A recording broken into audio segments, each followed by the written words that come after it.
കുടുംബശ്രീക്ക് അങ്ങനെ ഒരു വൈകാരികമായിട്ടുള്ള അടുപ്പം മഞ്ജു വാര്യരുമായിട്ടുണ്ട്. അതിനപ്പുറം മഞ്ജു വാര്യർ കുടുംബശ്രീയുടെ വേദിയിലെത്തുമ്പോൾ അത് ഒരു നിലപാടിന്റെ പ്രഖ്യാപനം കൂടിയാണ്. അനേകം ചലച്ചിത്ര താരങ്ങളുണ്ട്, സൂപ്പർ സ്റ്റാറുകളുണ്ട്. അക്കൂട്ടത്തിൽ ഒരാളായിട്ടല്ല മഞ്ജു വാര്യരെ കേരളം, മലയാളികൾ കാണുന്നത്. നിലപാടുള്ള ഒരു ധീരയായ വനിത എന്ന നിലയിൽ കൂടിയാണ് മഞ്ജു വാര്യരെ കാണുന്നത്. അതിനുള്ള ബഹുമതി കൂടിയാണ് ഈ ചടങ്ങിലേക്ക് ക്ഷണിക്കുന്നത്. ഈ തൃത്താലയുടെ ചരിത്രം നമുക്ക് എല്ലാവർക്കും അറിയാം. ഇന്ത്യയുടെ ഭരണഘടനാ നിർമ്മാണ അസംബ്ലിയിൽ അംഗങ്ങളായ 4 മലയാളി വനിതകളിൽ ഒരാൾ ആനക്കര വടക്കത്ത് തറവാട്ടിലെ അമ്മു സ്വാമിനാഥൻ ഈ തൃത്താലക്കാരിയാണ്. സുഭാഷ് ചന്ദ്രബോസിന്റെ INA-യിൽ അദ്ദേഹത്തോടൊപ്പം തോളോട് തോൾ ചേർന്ന് നിന്ന് പൊരുതിയ, കഴുത്തിൽ സ്റ്റെതസ്കോപ്പും കയ്യിൽ തോക്കുമേന്തി ലോക സൈനിക ചരിത്രത്തിൽ ആദ്യമായി ഒരു സൈനിക റെജിമെന്റിനെ നയിച്ച വനിത ഡോക്ടർ ക്യാപ്റ്റൻ ലക്ഷ്മി സൈഗൾ ഈ തൃത്താലയിലെ ആനക്കര വടക്കത്ത് തറവാട്ടുകാരിയാണ്.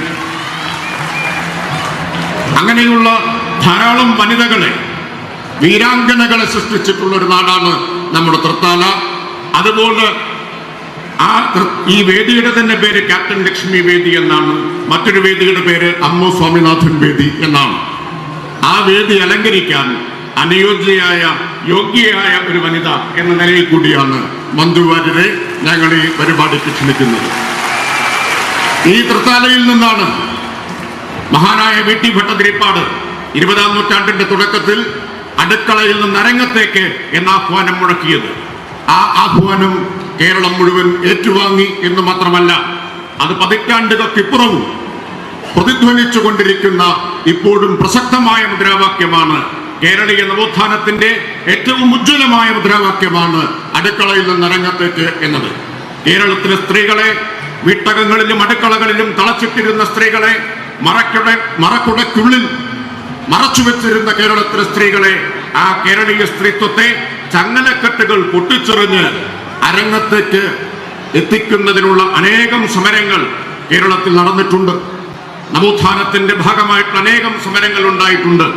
എന്നാൽ അടുക്കളയിൽ നിന്ന് അരങ്ങത്തേക്ക് എന്ന തൃത്താലയിൽ നിന്ന് മുഴക്കിയ മുദ്രാവാക്യത്തെ, VT ഭട്ടതിരിപ്പാട് മുഴക്കിയ ആഹ്വാനത്തെ സാക്ഷാത്കരിച്ചത് 27 വർഷം മുമ്പ് കുടുംബശ്രീ എന്ന ഈ മഹാപ്രസ്ഥാനം ഉണ്ടായപ്പോഴാണ് എന്നത് നമുക്ക് അഭിമാനത്തോടു കൂടി തന്നെ പറയാം.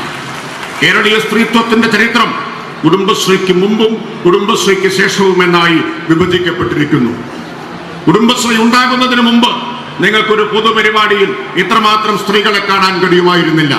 കുടുംബശ്രീ ഉണ്ടാകുന്നതിന് മുമ്പ് കേരളത്തിലെ ഭരണരംഗത്ത്, തദ്ദേശ സ്ഥാപനങ്ങളിൽ ജനപ്രതിനിധികളായി ഇത്രമാത്രം സ്ത്രീകളെ കാണാൻ കഴിയുമായിരുന്നില്ല.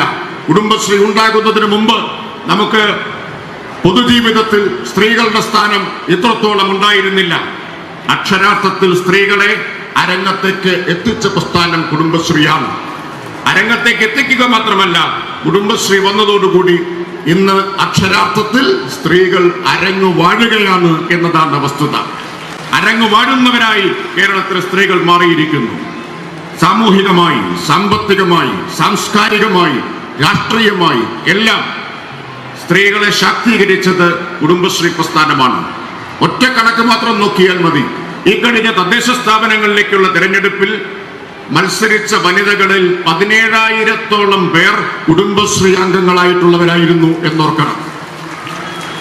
അവരിൽ മഹാഭൂരിപക്ഷവും വിജയിക്കുകയും തിരഞ്ഞെടുക്കപ്പെടുകയും ചെയ്തു. കുടുംബശ്രീയിൽ നിന്ന് വന്നവർ പഞ്ചായത്ത് അംഗങ്ങളായി, പഞ്ചായത്ത് പ്രസിഡന്റ്, മുനിസിപ്പൽ ചെയർപേഴ്സൺ, ജില്ലാ പഞ്ചായത്ത് പ്രസിഡന്റ്, MLA എല്ലാമായി കേരളത്തിൽ മാറി. എങ്ങനെയാണ് സ്ത്രീകളെ എല്ലാ രംഗത്തും ശാക്തീകരിക്കുക എന്നതിൻ്റെ ഉദാഹരണമായിട്ട് കുടുംബശ്രീ മാറിക്കഴിഞ്ഞിരിക്കുകയാണ്. പല പല സംസ്ഥാനങ്ങളിൽ നിന്നുള്ള ഭക്ഷണത്തിന്റെ സ്റ്റോളുകളൊക്കെ ഉണ്ട്. അതിന്റെ റെക്കോർഡ് സെയിൽസിനെ കുറിച്ചൊക്കെ ബഹുമാനപ്പെട്ട മന്ത്രി പറയുകയും ചെയ്തു. എന്നെ സംബന്ധിച്ച് പല നാടുകളിൽ പോയി യാത്ര ചെയ്യാറുണ്ടെങ്കിലും കേരളത്തിൽ തന്നെ ഏത് സ്ഥലത്ത് ഷൂട്ടിങ്ങിന് പോയാലും ഞാൻ അറിയാതെ അന്വേഷിക്കുന്ന ഒരു കാര്യമുണ്ട്, ഇവിടെ അടുത്ത് കുടുംബശ്രീ ചേച്ചിമാരുടെ ഹോട്ടൽ വല്ലതും ഉണ്ടോ എന്ന് ഞാൻ അറിയാതെ ചോദിക്കാറുണ്ട്. കാരണം പല സ്ഥലത്തെയും ഭക്ഷണം കഴിച്ചു കഴിഞ്ഞ് സ്വന്തം വീട്ടിൽ ഭക്ഷണം കഴിക്കണമെന്ന് തോന്നുമ്പോൾ ഏറ്റവും നമ്മുടെ വീട്ടിൽ കിട്ടുന്നത് പോലെ തന്നെ, അല്ലെങ്കിൽ അമ്മമാർ സ്വന്തം മക്കൾക്ക് വേണ്ടി ഉണ്ടാക്കുന്ന അതേ കൈപുണ്യത്തോടു കൂടി, അതേ സ്നേഹത്തോടു കൂടി, അതേ ഒരു എന്താ പറയുക, അത്രയും നന്മയോടെയും ഇഷ്ടത്തോടെയും കൂടിയാണ് കുടുംബശ്രീ ചേച്ചിമാർ അതൊക്കെ ചെയ്യാറെന്ന് എനിക്ക് തോന്നിയിട്ടുണ്ട്. അത് ആ ഭക്ഷണത്തിൻ്റെ മേഖല മാത്രമല്ല, എത്രയോ നമ്മുടെ ജോലി അന്വേഷിച്ച് പോവുക എന്ന് പറയുന്നത് നമ്മുടെ നാട്ടിൽ വലിയ വിദ്യാഭ്യാസം നേടി വലിയ വലിയ ജോലികളിരിക്കുക എന്നുള്ളൊരു സങ്കല്പം എവിടെയോ ഉണ്ടെന്ന് എനിക്ക് തോന്നുന്നു. പക്ഷെ അതിനൊക്കെ വിപരീതമായി ഏത് തരത്തിലുള്ള ജോലി, ഏത് ചെറിയ ജോലിയാണെങ്കിൽ പോലും ഏറ്റവും ആത്മാർത്ഥമായും അത്രയും തലയെടുപ്പോടുകൂടിയും ചെയ്യാം എന്ന് തെളിയിച്ചുകൊണ്ടിരിക്കുന്ന ഒരു വിഭാഗമാണ് കുടുംബശ്രീ ചേച്ചിമാർ. നിങ്ങളുടെയൊക്കെ ഒരു ദിവസത്തെ ഒരു സേവനമില്ലെങ്കിൽ നമ്മുടെ സമൂഹമൊക്കെ മുന്നോട്ട് പോകാൻ തന്നെ എത്ര ബുദ്ധിമുട്ടും എന്നുള്ളത് നിങ്ങളാണ് തിരിച്ചറിയേണ്ടതെന്ന് എനിക്ക് തോന്നുന്നു. അതുകൊണ്ട് നിങ്ങളൊന്നുമില്ലാതെ ഈ സമൂഹത്തിന് ഒരു ജീവിതമില്ല, ഒരു മുന്നോട്ടുള്ളൊരു യാത്രയുമില്ല. അതുകൊണ്ട് തന്നെയാണ് ഞാൻ ആദ്യം പറഞ്ഞത്, എൻ്റെ ജീവിതത്തിൽ ഞാൻ ഏറ്റവും സത്യസന്ധമായി ആത്മാർത്ഥമായി ബഹുമാനിക്കുന്ന ഒരു വിഭാഗമാണ് കുടുംബശ്രീ. അപ്പോൾ അതുകൊണ്ട് തന്നെ കുടുംബശ്രീയുടെ ഇങ്ങനത്തെ ഒരു പരിപാടിയിൽ പങ്കെടുക്കാൻ എനിക്കൊരു അവസരം എന്നെ ഇങ്ങോട്ട് സ്നേഹപൂർവ്വം ക്ഷണിച്ചത് ബഹുമാനപ്പെട്ട മന്ത്രി രാജേഷ് സാറാണ്. രാജേഷ് സാറിന് വേണ്ടി അനുപമ മാഡമാണ് ആ ക്ഷണം എന്നിലേക്ക് എത്തിച്ചത്. അപ്പോൾ ഈ ഒരു നാട്ടിൽ ഈ ഒരു സദസ്സിൽ പങ്കെടുക്കാൻ സാധിച്ചതിൽ, ഈ ഒരു മേള ഇത്രയും ഒരു കെട്ടുറപ്പോടുകൂടി തലയെടുപ്പോടുകൂടി നിങ്ങളുടെ മുമ്പിൽ അവതരിപ്പിക്കാൻ രാജേഷ് സാറിൻ്റെയൊക്കെ വലിയ പ്രയത്നം അതിൻ്റെ പിന്നിലുണ്ട് എന്നെനിക്ക് നന്നായിട്ട് അറിയാം. ഇത് മാത്രമല്ല, അദ്ദേഹത്തിൻ്റെ സ്വന്തം മണ്ഡലമായ തൃത്താലയിലാണ് ഈ സമാപന ചടങ്ങ് നമ്മൾ ആഘോഷിക്കുന്നത് എന്നുള്ളൊരു പ്രത്യേകത എനിക്ക് ഒരുപാട് വലിയ സന്തോഷം നൽകുന്നുണ്ട്.